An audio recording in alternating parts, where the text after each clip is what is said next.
అసలు మన పుట్టుకే పాపమైతే ఆ పాపాన్ని ఎలా తీసేయగలం? ఒక బంగారమే ఉంది.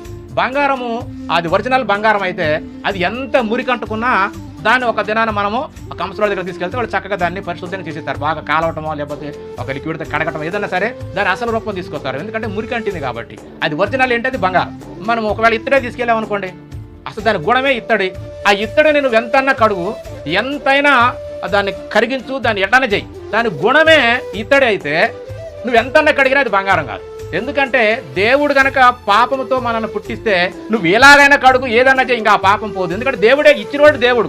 దాని గుణమే పాపం అయినప్పుడు ఇంకా మరలా బంగారం అయితే ఎప్పటికైనా బంగారమే, ఇత్తడి ఎప్పుడు ఇత్తడే.